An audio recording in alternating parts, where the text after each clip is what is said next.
Friends, मैं बसंत यादव आज English classes में हिस्ट्री ऑफ इंग्लिश लिटरेचर में एंग्लो सेक्सन लिटरेचर की चर्चा करूंगा। जैसा कि पहले लेक्चर वीडियो में एंग्लो सेक्सन पीरियड की संक्षिप्त रूप में बताया जा चुका है, आज के इस लेक्चर वीडियो में एंग्लो सेक्सन लिटरेचर की विस्तृत रूप से चर्चा की जाएगी, जो प्रतियोगी परीक्षाओं के दृष्टिकोण से महत्वपूर्ण होगा। आजकल बहुत सारे प्रश्न प्रतियोगी परीक्षाओं में एंग्लो सेक्सन लिटरेचर से पूछे जा रहे हैं। इस लेक्चर वीडियो के माध्यम से मैं आपको सरल से सरल हिंदी भाषा में समझाने का प्रयास करूंगा। आप इसे शुरू से अंत तक देखें। यह वीडियो आपके लिए बहुत खास व रोचक होने वाली है। इसे कंसंट्रेट होकर देखें व सीखें। अगर आपको समझने में किसी प्रकार की दिक्कत आती है तो कमेंट बॉक्स में जाकर कमेंट करें। Let's begin. अंग्रेजी साहित्य का प्रारंभ इतिहासवेत्ता प्रायः महान कवि चासर से मानते हैं। वैसे तो चासर से पहले कदाचित 6 शताब्दियों तक का साहित्य प्राप्त है, किंतु इस साहित्य से हम बहुत कुछ अनभिज्ञ हैं। इसका कारण यह है कि इस साहित्य का पठन पाठन दुष्कर है और इसकी भाषा नितांत विदेशी जान पड़ती है। आधुनिक विद्यार्थी चासर की रचनाएं सरलता से पढ़कर उसका अर्थ लगा लेता है, परंतु चासर के पूर्व की साहित्यिक रचनाएं केवल अनुवाद रूप में ही ग्राह्य है। नॉर्मन आक्रमण के पूर्व इंग्लिस्तान के इतिहास में 2 विशेष घटनाएं घटित हुई, जिनके कारण देश के साहित्य पर अत्यधिक प्रभाव पड़ा। पहली घटना थी एंग्लो सेक्सन तथा जूट जातियों पर नॉर्मन जाति का आक्रमण, जिसने अंग्रेजी इतिहास की नींव डाली। ये जातियां अधिक सभ्य न थी और जब ये लूटमार और आक्रमण पर प्रस्तुत होती तो घोर बर्बरता प्रदर्शित करती। ये बर्बर जातियां ईसाई धर्म से अनभिज्ञ थी। दूसरी घटना 597 ईस्वी में हुई, जबकि संत अगस्टाइन ने ईसाई धर्म की पताका फहराई और अंग्रेज जाति को ईसाई मतावलंबी बनाया। कैन प्रदेश की जूट जाति ने सबसे पहले दीक्षा ग्रहण की। इसी समय आयरलैंड के प्रमुख ईसाई भिक्षुओं ने नॉर्थब्रिया प्रदेश में पहले भिक्षु गृहों का निर्माण किया। इन्हीं 2 प्रमुख घटनाओं ने अंग्रेजी साहित्य को प्रस्फुटित तथा प्रभावित किया। इस समय के काव्य पर इन दोनों घटनाओं की छाप है। काव्य गाथाएं या तो पूर्व आक्रमणकारियों की वीर गाथाएं हैं अथवा ईसाई धर्म गाथाएं हैं। यह काल एंग्लो सेक्सन गाथा काल के नाम से विख्यात है। एंग्लो सेक्सन काल का साहित्य बहुत काल तक हस्तलिखित रूप में विद्यमान रहा। अप्रकाशित हस्तलिखित पुस्तकों का जीवन संकटमय होता है। समय और जलवायु के कारण ये और भी जीर्ण शीर्ण हो जाती हैं। इस समय का साहित्यिक ज्ञान हमें 4 हस्तलिखित काव्य संग्रहों से होता है। पहला हस्तलिखित संकलन सर रॉबर्ट कॉटन ने किया, जो अंग्रेजी संग्रहालय लंदन में सुरक्षित है। दूसरा संकलन एग्जिटर बुक के नाम से प्रख्यात है, जिसे पादरी लियो फ्रिकल ने 1050 ईस्वी के बाद एग्जिटर गिरजे को दान स्वरूप दिया। तीसरा बर्सलिन संग्रह है, जो मिलान नगर के पास 1822 ईस्वी में बर्सलिन में हस्तगत हुआ। और चौथा संकलन अल एरुंडेल को पुस्तकाध्यक्ष और हॉलैंड के विद्वान फ्रांसिस जेनियस से ऑक्सफोर्ड के बार्डलियन वाचनालय को दान स्वरूप मिला। सर रॉबर्ट कॉटन के प्रथम संकलन में बियोवुल्फ नामक कविता की हस्तलिखित प्रति है, जो एंग्लो सेक्सन काल की प्रमुख कृत मानी जाती है। इसे आदोपांत पढ़ने पर विदित होता है कि यह कविता संभवतः अपने मूल रूप में नहीं है। 6ठी शताब्दी में बियोवुल्फ की गाथा एंग्ल जात अपने साथ लाई और 702 ईस्वी के लगभग उसे काव्य रूप मिला। 1000 ईस्वी के लगभग वह लिखी गई और 1706 ईस्वी में सर रॉबर्ट कॉटन के पुस्तकालय में वह सुरक्षित हुई, किंतु इन 706 वर्षों तक वह कहाँ छिपी पड़ी रही, इसका कोई ऐतिहासिक लेखा नहीं मिलता। 1732 ईस्वी के लगभग सर रॉबर्ट कॉटन के पुस्तकालय में आग लग गई, परंतु सौभाग्यवश इस ध्वंसकारी अग्नि से बियोवुल्फ सुरक्षित रही। उसके कुछ अधजले पृष्ठ अब भी अंग्रेजी संग्रहालय में विद्वान है। वाल्डियर नामक काव्य के 2 अस्फुट खंड, जो मूल रूप में बियोवुल्फ के समान रहे होंगे, 1860 ईस्वी में कोपेनहेगन के राज पुस्तकालय में मिले। बियोवुल्फ अंग्रेजी साहित्य का प्रथम काव्य है, परंतु न तो नायक का और न वातावरण का इंग्लिस्तान से कोई संबंध प्रतीत होता है। यद्यपि एंगल्स ने इस कथानक को इंग्लिस्तान में प्रचलित किया, इस पर भी यह उनके जीवन से संबंधित नहीं। यह कथानक स्कैंडिनेविया देश का है। इसका एक कारण यह था कि यद्यपि जर्मनी की अनेक उपजातियां आपस में लड़ा करती थी, फिर भी वे लोग एक दूसरे के काव्य गाथाओं और कथानकों से अरुचि प्रकट नहीं करते थे, वरन उन्हें शीघ्र अपना लेते थे। उनके कवि महान जर्मन जात के स्वप्न देखते और उनके गीत गाते थे। बियोवुल्फ की कहानी रोचक है। डेन जात के न्यायप्रिय नरेश हांथकर को ग्रेंडेल नामक दैत्य अत्यंत कष्ट दे रहा था। वीर बियोवुल्फ अपने चुने हुए सहायकों के साथ नगर में आकर ग्रेंडेल को परास्त करता है और ग्रेंडेल की माता को भी, जो समुद्र की राक्षसी है, मौत के घाट उतार कर शांति स्थापित करता है। कथानक कि दूसरे खंड में बेओल्फ राज शासन करता है, परंतु वह अत्यंत वृद्ध है। उसे राज रक्षा में अग्नि वर्षा करते हुए दैत्यों से युद्ध करना पड़ता है, परंतु अंत में स्वयं मृत्यु को प्राप्त होता है और उसकी प्रजा मरण क्रिया में भाग लेकर शोकाकुल हो विलाप करती। यही कहानी समाप्त हो जाती है।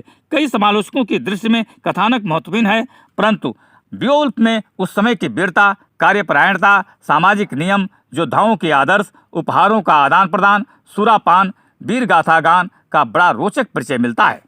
समस्त एंग्लो सैक्सन कविताओं के समान बेओल्फ भी लंबी पंक्तियों में रचित है। पंक्तियां मुक्तक है और कहीं कहीं नहीं, वरन प्रत्येक पंक्ति में इलिट्रेशन का प्रयोग हुआ है। कवि का भाषा कोश विस्तृत है और उसमें विशेष शब्दावली है। चमत्कार के लिए कवि प्रायः शब्दों से चित्र व्यंजन करता है। समुद्र उसके लिए हंस मार्ग है और मानव शरीर अस्थि प्रसाद। यद्यप कथानक ईसाई धर्म में अधिक्षित जर्मन उपजातियों से संबंधित है, तो ही वातावरण ईसाई धर्म का है। नवीन दीक्षा और प्राचीन प्रकृति पूजन की भावनाओं का यहाँ सहज मिश्रण है, परंतु इस कविता की विशेषता तत्कालीन जीवन का समुचित दिग्दर्शन है। वीरों की वीरता, कार्य क्षमता, महान संतोष प्रियता और भाग्य अवलंबन इसमें व्यक्त हैं। उस समय की युद्ध प्रियता और शौर्य प्रदर्शन का दूसरा स्पष्ट उदाहरण है माल्डन नामक कविता, जो 993 ईस्वी में निर्मित हुई। प्राचीन अंग्रेजी साहित्य में कदाचित ही कोई अन्य काव्य बेओल्फ की समानता कर सके। इसमें महाकाव्य का विस्तार और महाकाव्य की शालीनता है। संभव है लेखक लैटिन भाषा के महाकवि वर्जिल से अथवा अन्य लैटिन महाकाव्यों की रूपरेखा से प्रभावित हुआ हो। विरसित इस समय के साहित्य में अनन्य छोटी छोटी कविताओं का भी स्थान है, जो जर्मन उपजातियों की गाथा मात्र है। विरसित अथवा देशाटक में कवि उन यात्राओं का उल्लेख करता है जो उसने जर्मन नरेशों के दरबारों में जाने के लिए की थी। हस्तलिखित पुस्तकों के दूसरे संकलन एग्जिटर बुक में 7 छोटी छोटी कविताओं का समावेश है। इन 7 में मानवता के अनेकानेक उदाहरण है।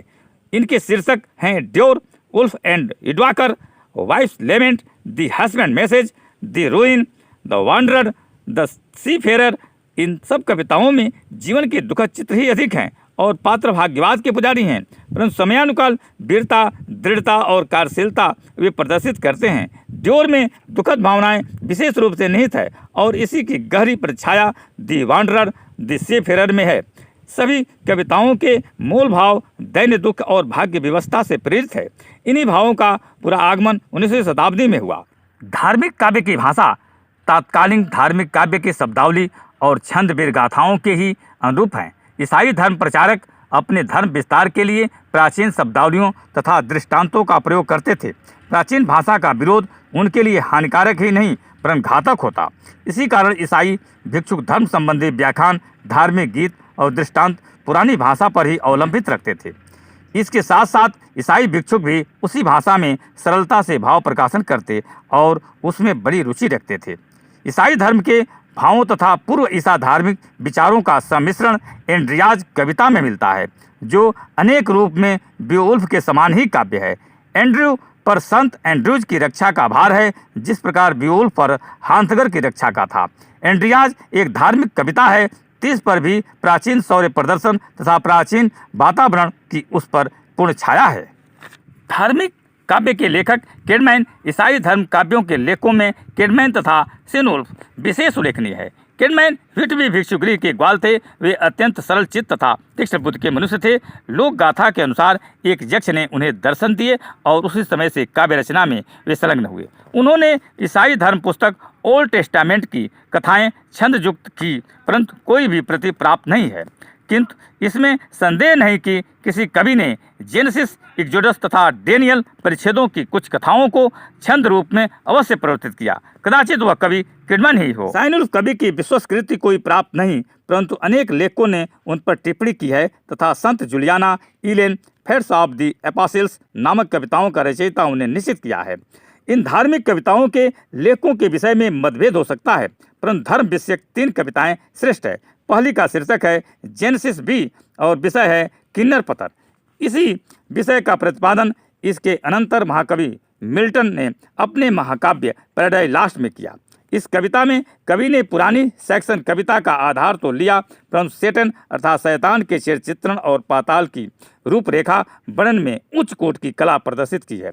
दूसरी कविता है the dream of the rood, जिसमें कवि को स्वप्न में सूली का दर्शन होता है। स्वप्न में ही सूली कवि को विश्वास दिलाती है कि ईसा की मृत्यु में उसका कोई भाग न था।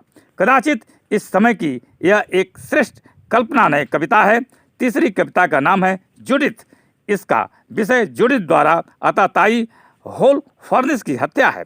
एंग्लो सैक्सन काव्य में जूडिथ का विशेष स्थान है। इस वर्णनात्मक कविता में अद्भुत रस, नाटकीय कला तथा चरित्र चित्रण का उचित समावेश है। इस महत्व की कविता शायद ही कोई दूसरी हो। इस काल के प्रोज लेखकों की जीवनी तथा उनकी रचनाएं कवियों की अपेक्षा अधिक विश्वसनीय है। सबसे पहले सरवान के पादरी एल्डहेम का उल्लेख मिलता है। इनकी रचना 709 ईस्वी की है और लैटिन भाषा अत्यंत अलंकृत रूप में लिखने में इनकी विशेष ख्याति थी। इनके मुख्य विषय थे कुमारी मेरी की चरित्र दृढ़ता, पवित्रता तथा धार्मिकता। किंतु इस युग के सबसे विख्यात लेखक बीड हैं। जैरो के भिक्षु गृह में संपूर्ण जीवन व्यतीत कर रहे वे वहां अनन्य शास्त्रों का विधिवत अध्ययन करते रहे। उन्होंने इतिहास, ज्योतिष, संतों तथा शहीदों का जीवन चरित्र पूर्ण रूप से अध्ययन किया था और उनकी विरचित ecclesiastic history of the English race बहुत महत्व की है। अपने अध्यवसाय के कारण बीड ने जैरो के भिक्षुगृह को सभ्यता केंद्र बना दिया था। इस समय यूरोप की ईसाई सभ्यता घोर संकट में थी और बीड की साहित्यिक तथा धार्मिक सेवा, सरल स्वभाव तथा सत्यादर्शों ने उसकी रक्षा की। बीड आयरलैंड निवासी थे। उन्होंने अपने चरित्र की पवित्रता तथा मानसिक भव्यता दोनों ही की छाप अपने लेखों पर डाली। अपने जीवन काल में ही वे समस्त यूरोप में विख्यात हुए और उनकी मृत्यु के पश्चात भी उनकी ख्याति बहुत काल तक अस्थायी रही। बीड की मृत्यु के पश्चात इंग्लिस्तान पर डेनों के आक्रमण आरंभ हुए और इन आक्रमणों ने पुरानी शताब्दी की सभ्यता को ध्वंस करना प्रारंभ किया। यह सभ्यता भी जर्जरित अवस्था में थी, परंतु इस जर्जरित अवस्था में भी इंग्लिस्तान में एक महान पुरुष का जन्म हुआ जिसने देश की रक्षा की और साहित्य को प्रोत्साहन दिया। यह महान पुरुष अल्फ्रेड थे। उनका जन्म 849 ईस्वी में हुआ और वे 871 ईस्वी में 22 वर्ष की अवस्था में राज सिंहासन पर बैठे। अंग्रेजी इतिहास में अल्फ्रेड का प्रमुख स्थान है। राजनीति तथा सैन्य कौशल का उन्हें अभूतपूर्व ज्ञान था। शिक्षा तथा विद्या से उन्हें विशेष प्रेम था। उन पर राज्य कौशल द्वारा जाति का संगठन कर उसे डेनों से लोहा लेने योग्य बनाने का दायित्व भी था।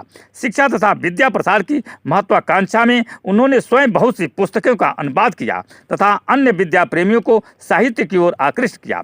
उस समय ईसाई पादरियों की शिक्षा तथा धार्मिक दीक्षा के लिए कोई उपयुक्त पुस्तक न थी, इसलिए उन्होंने महान ग्रेगरी की पुस्तक पेस्टोरल रूल का अनुवाद कराया। अपने देशवासियों के देश ज्ञान के लिए बीड लिखित इक्लेजियास्टिकल हिस्ट्री का तथा ओर्सियस की हिस्ट्री ऑफ द वर्ल्ड का स्वयं अनुवाद किया। ओर्सियस की पुस्तक में विशेषतः हत्याकांडों तथा दुर्भाग्यों का विवरण था, परंतु अल्फ्रेड ने यथोचित स्थानों पर तत्कालीन विदेशी यात्रियों के वैदेशिक भ्रमणों का उल्लेख कर उसे रोचकता प्रदान की। ओदियर तथा वुल्फस्टन नामक दो यात्रियों की यात्रा विशेष का इसमें अपूर्व वर्णन है।